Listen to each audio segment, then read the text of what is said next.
Hey, what is up guys? Welcome back to another video here. My name is Waste Potential, and today we're taking a look at all of the Ivy League basketball venues. A couple nice venues in this list. Smaller division in college basketball, obviously. It is just the Ivy League schools. But again, a couple decent venues, a couple really small venues. So let's just hop right in and get a look at them. First off is Leede Arena, home of Dartmouth. Opened in 1986, capacity of 2,100. As you can see, pretty basic gymnasium style layout here with some chairback seats added, so that's a nice touch. But apart from that, this really is just a standard gymnasium. You can see from the exterior here and the Google Earth shot, it really is just a gymnasium building with some bleacher seating. Does at least have a scoreboard, but as far as I know, they don't have a video board yet. I could be incorrect on that, so if anyone knows that for sure, just leave a comment down below. Let me know whether I'm right or wrong on that. But I thought this photo was at least pretty cool with the lighting there. That is what it actually looks like during game day. And up next is Lavietes Pavilion, home of Harvard. Really similar seating layout to Dartmouth, but this one is probably my favorite stadium in the Ivy League compared to Leede Arena, which is probably my least favorite. As you can see, the ceiling here is super unique, lets in a ton of natural light. They do have a center hung video board and a little bit of luxury seating at the baseline of each side, which I like. That's nice. Decent exterior on this one as well.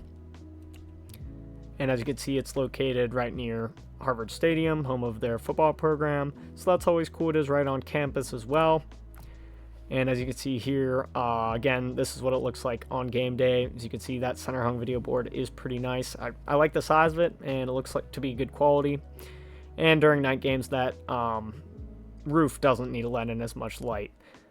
But I just thought that roof is my favorite feature on any of the arenas in this list, so I just thought that was super cool. And up next is Pizzitola Sports Center, home of Brown. It's Pizzitola Sports Center, guys. Opened in 1989, capacity of 2,800. Again, similar to Dartmouth, this is basically just a gymnasium, although they do have a number of chairback seats. I'm sorry, guys, this was really hard one to find a good quality photo of. The exterior is quite boring. As you can see from these photos here, it is located right next to, I believe that's their hockey arena there. And these kind of spaces are cool to watch during games, though. It gets really loud in here. It's not a huge crowd, but everyone's really tightly packed together, really close to the court. I just love that.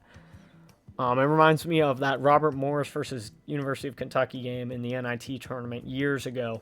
It's one of the most hype games I've ever seen, though. That was just an awesome game.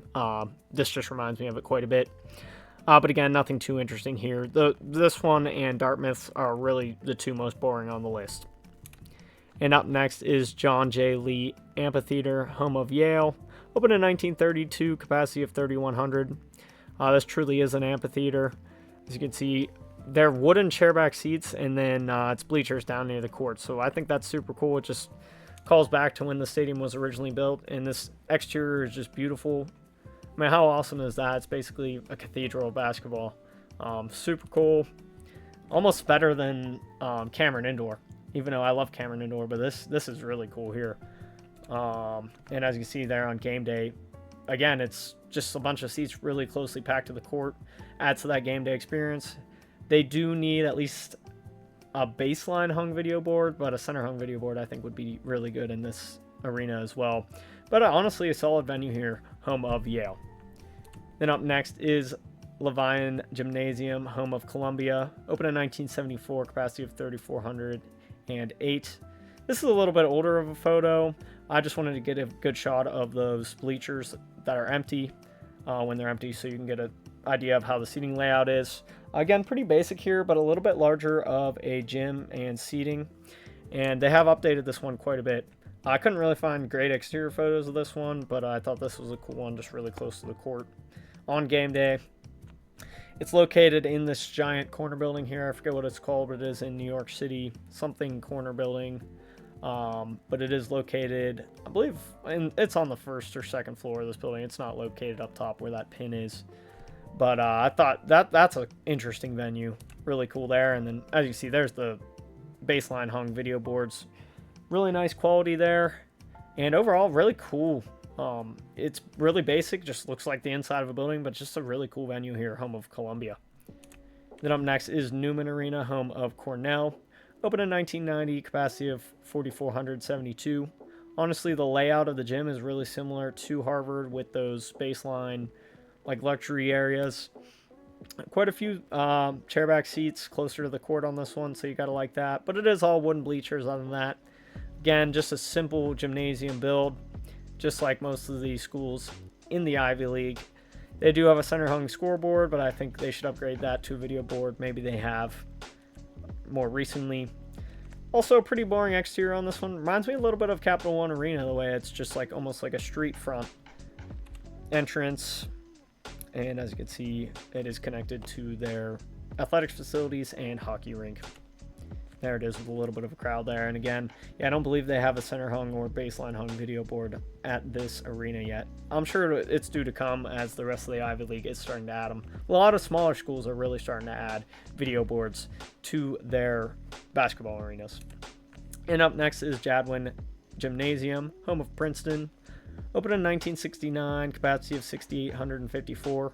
Super unique venue, as like half of this indoor space is taken up by the basketball floor, and then the other half is like track and field. They do gymnastics here. This is really a multi-use indoor venue. Really nice center hung video board at this place, though. I'll show you a better view of that in the later imaging. Is a little bit oversized, but as you can see, the exterior is super nice. I used that in the thumbnail because I thought it looked really good. And it is located right by Princeton Stadium, similar to Harvard, just right on the athletics facilities on campus. So I think that's also a really great location. And again, here's a better look at that indoor space. Again, very unique building, high quality center hung video board. And overall, I think this place looks really nice. A lot of chairback seating, so you got to love that. And then just some bleachers on the baselines, but those are really close to court, so you really can't hate on that. And then up next is the largest stadium in the Ivy League. Of course, this list is done by capacity. It is the Palestra, home of Penn. Opened in 1927, which I believe is the second oldest on this list. Capacity of 8,722. Really simple gymnasium, four-sided gymnasium build on this one. Cool environment though. I love the almost barn-style ceiling on that one. Lets in a lot of natural light. I believe they have added a video board to this one. Let me double check in the last photo here. As you see, the exterior is really cool too. You can tell it's old, and it is located right next to Penn's huge, ridiculously oversized football stadium. But honestly, just a really cool layout to this one, and it's located right on campus, so you can't really hate on that. I want to say they have a baseline hung video board, but I could be incorrect. But as you can see in this photo, just a really cool open layout here, and I think it looks great. And when this place is sold out, it's a really lively environment. Overall, a really good one. I complain about the largest arenas in a lot of these lists being boring, but this one definitely isn't the case. One of the coolest in the Ivy League. Again, Harvard's probably my favorite, and then it would probably be Penn and then Princeton. And then you can really list the other four in any order you want because they're really just gymnasiums. But again, guys, hope you enjoyed this list. I enjoyed making this one a little bit shorter of a video today, but I will be putting out videos the whole rest of the week, probably at around 6 p.m. every night. So keep along, guys, if you enjoyed the series so far, and hope to see you guys in the next one.